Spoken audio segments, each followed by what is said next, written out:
Au cœur de la forêt équatoriale, où les lianes s'entortillaient comme des serpents géants et où les arbres centenaires semblaient toucher le ciel, se trouvait un village nommé Nbala. Les habitants de ce village vivaient en harmonie avec la nature, respectant les esprits de la forêt et les traditions ancestrales.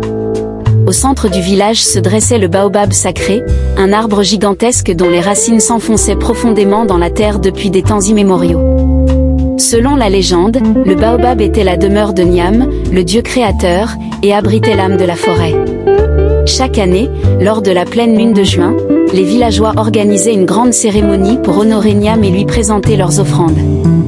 Parmi les habitants de Nbala, il y avait Anya, une jeune fille aux yeux d'ébène et aux cheveux tressés comme des serpents. Anya était dotée d'une sensibilité particulière à la nature. Elle pouvait communiquer avec les animaux et ressentir les émotions de la forêt.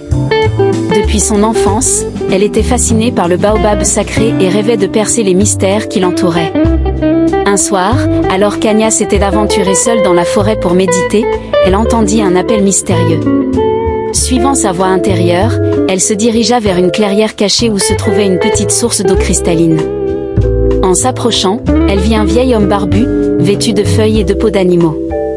C'était le gardien du bois sacré, un être ancestral qui veillait sur la forêt depuis des temps immémoriaux. Le gardien révéla à Anya que la forêt était en danger.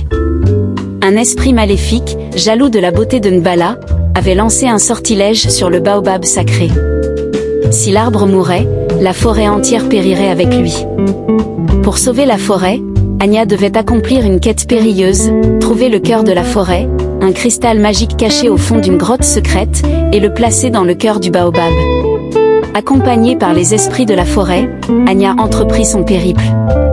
Elle traversa des rivières tumultueuses, escalada des montagnes escarpées et affronta des créatures fantastiques.